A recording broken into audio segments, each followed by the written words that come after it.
ഭദ്രകാളി നമോസ്തുതേ കുലം ച കുലധർമ്മം ച മാം ച പാലയ പാലയ. പാട്ടൊരിക്കൽ അമ്മയുടെ ഈ തിരുമുറ്റത്തിൽ എന്റെ കഥ കേൾക്കാൻ വന്ന എല്ലാ ഭക്തജനങ്ങളോടും അതോടൊപ്പം തന്നെ എനിക്ക് ഈ വേദിയിൽ കഥ പറയാൻ അവസരം തന്ന ക്ഷേത്ര ഭാരവാഹികളോടും നന്ദി പറഞ്ഞുകൊണ്ട് ഞാൻ എന്റെ കഥ ആരംഭിക്കട്ടെ. മലയാളത്തിലെ പ്രസിദ്ധനായ കവിയും അധ്യാപകനുമായിരുന്നു ശ്രീ ശങ്കരക്കുറുപ്പ്. 1965 അദ്ദേഹത്തിന്റെ ഓടക്കുഴൽ എന്ന കാവ്യസമാഹാരത്തിലൂടെ ആദ്യത്തെ ജ്ഞാനപീഠ പുരസ്കാരം ലഭിച്ചു.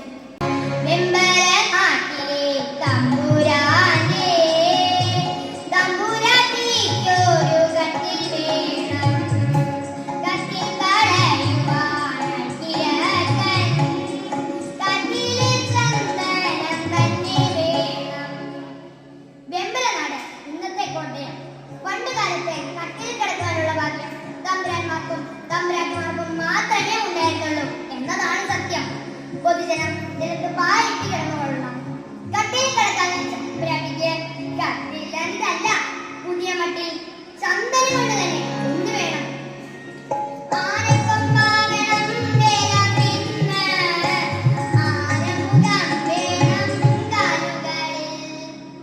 തമ്പുരാട്ടിയുടെ മോഹം അറിഞ്ഞ ഉടനെ തന്നെ തമ്പുരാൻ കൽപ്പനയായി.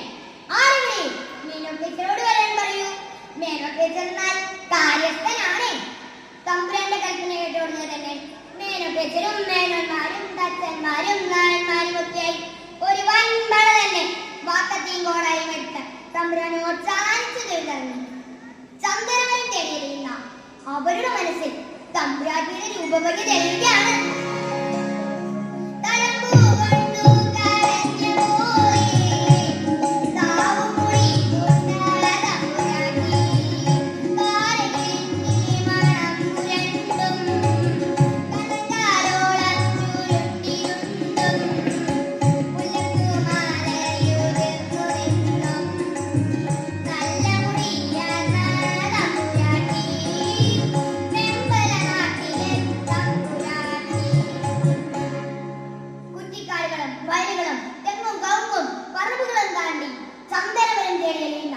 അവരുടെ കാതുകളിൽ തമ്പുരാന്റെ കൽപ്പന മുഴുകുകയാണ്.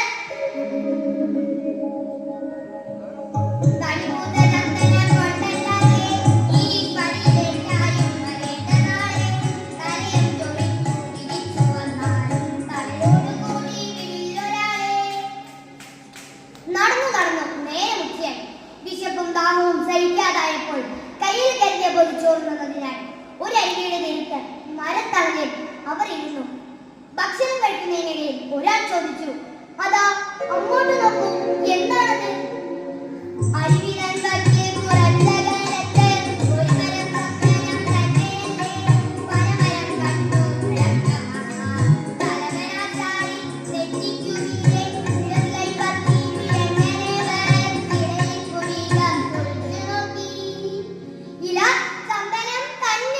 ഇത് കേട്ട പാതി എല്ലാവരും വരുവിൽ കൈകിട്ടി ആ മരത്തേടത്തേക്ക് കുതിച്ചു. ഒരാൾ ഒരു ചെറു ചില്ല കൊത്തിയെടുത്ത് മണത്തു നോക്കി. ഹായ്, നല്ല മണം! നർച്ചനത്തിന്റെ തണുത്ത ഗന്ധം. അവർ മുണ്ടരെയും മടക്കിക്കുത്തി തോൾ കിടന്ന ഡോർക്കുണ്ടായിട്ട് കുറിഞ്ഞ് തലയിൽ കെട്ടി കോടാലി കൊണ്ട് ആ മരത്തിന് ചുറ്റും നിന്ന് ആനി വെട്ടാൻ കഴിഞ്ഞപ്പോൾ അതാ ഒരു ശബ്ദം, ഒരു കരച്ചിൽ. വെട്ടല്ലേ കൊത്തല്ലേ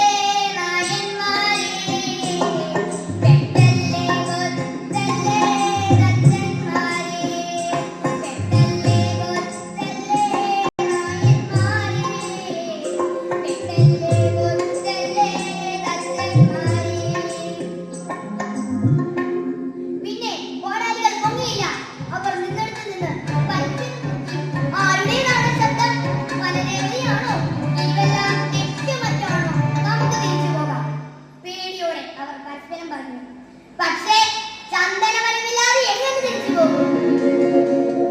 തമ്പുരാൻ കൽപ്പിച്ച കൽപ്പനയോ മുന്നിൽ നിൽക്കുന്നു വിളിച്ചു നോക്കി. ഈ മുള്ള പോരാ തടഞ്ഞിയോടാ തിരുവേദി കൽപ്പിച്ചിരിക്കലല്ലേ. കൈകൂടാതെ അങ്ങോട്ട് ചെന്നു പോയാൽ കടിയും തലയും പിരിയുമല്ലോ. വരുന്നത് വരട്ടെ, ഞാൻ കേറാം, കൂട്ടത്തിൽ ഒരുത്തൻ പറഞ്ഞു. ഒരു കുട്ടിയുടെ ശബ്ദമാണെന്ന് തോന്നുന്നു. ഈ വല്ല യക്ഷോ മറ്റോ ആണെങ്കിൽ പിടിക്കാതിരിക്കാൻ ഈ കത്തി അടിയിൽ വെച്ചോ. മറ്റുള്ളവർ അവന് ധൈര്യം പകർന്നു. പേടിച്ചു വിറച്ച് നെഞ്ചുരങ്ങി കിടപ്പോടെ ഒരുവിധം ഓലമരത്തിന് മുകളിലെത്തി. മരപ്പൊത്തിലേക്ക് നോക്കിയപ്പോൾ അവൻ തന്റെ കണ്ണുകളെ വിശ്വസിക്കാനായില്ല.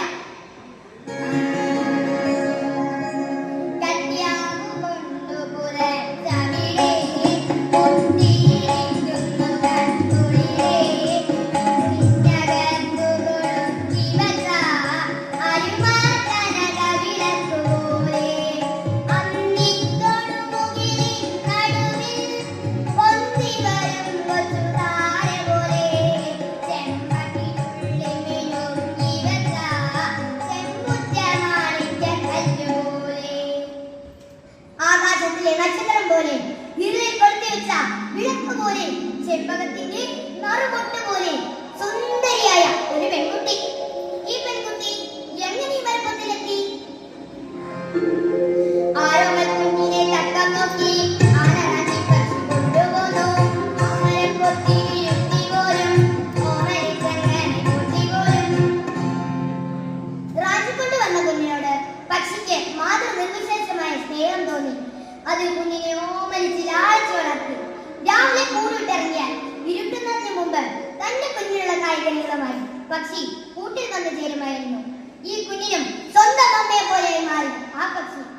ഇങ്ങനെയൊക്കെയാണെങ്കിലും കുഞ്ഞിന് പൊത്തിന്ന് പുറത്തേക്ക് വരാൻ ആഗ്രഹമില്ലാതെയില്ല. പൊത്തിന്നു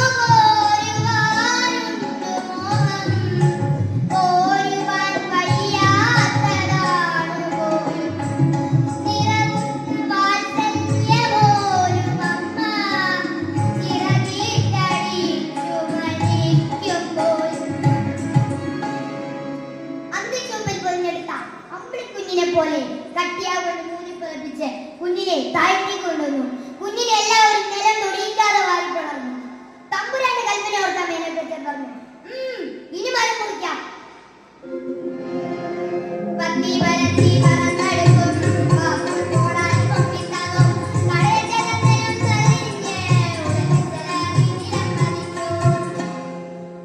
ഇലകളും ചില്ലകളും കൊത്തിമാറ്റി എല്ലാവരും ചേർന്ന് തടിക്കോളിലെത്തി ആഹ്ലാദത്തോടെ കൊട്ടാരത്തിലേക്ക് മടങ്ങി.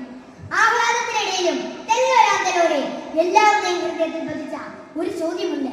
ഈ പിഞ്ചു കുഞ്ഞിനെ എന്ത് ചെയ്യും? പകൽ വിടവാങ്ങി രാത്രി വരവേൽക്കാനൊന്നുകയാണ്. തന്റെ കുഞ്ഞിനുള്ള കൈകര്യങ്ങളുമായി വന്ന ആ അമ്മ കണ്ടത് ഞെട്ടിപ്പിക്കുന്ന കാഴ്ചയാണ്.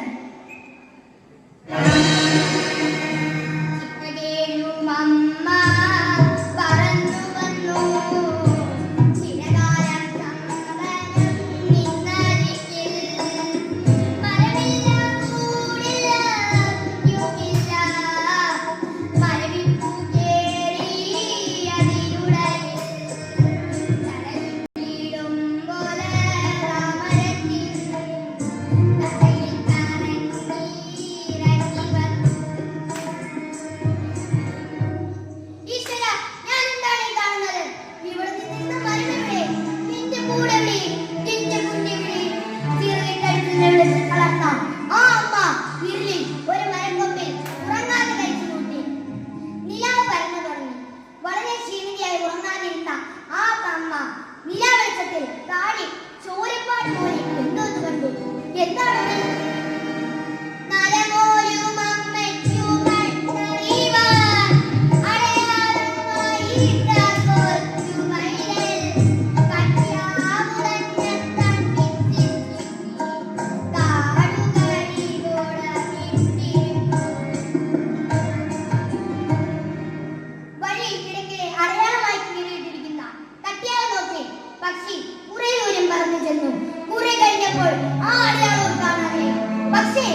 പരന്ന ചിരികൾ കൊണ്ട് ചിരിയൊരുക്കി വീരാളിപ്പട്ടിൽ പൊതിഞ്ഞ് ആ പക്ഷിയുടെ ജനം വീരോചിതമായി സംസ്കരിച്ചു.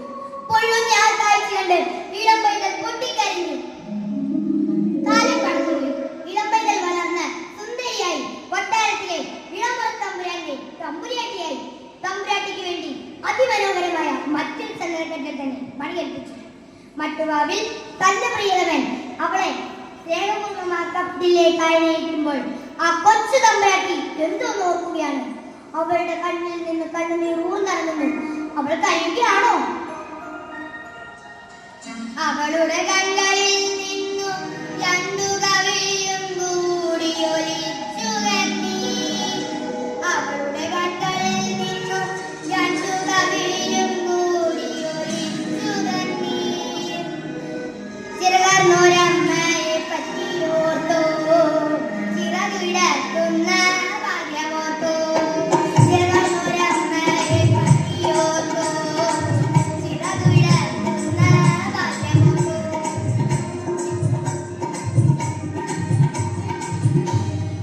ഉത്തരം കണ്ടെത്താൻ നിങ്ങളെ ചുമതലപ്പെടുത്തിട്ട് മരണത്തിലും സ്വന്തം കുഞ്ഞിനു വേണ്ടി പോരാടുന്ന മഹനീയമായ മാതൃത്വത്തിനുണ്ട് ശിരസ്സ് നമിച്ചുകൊണ്ട് നിർത്തുന്നു.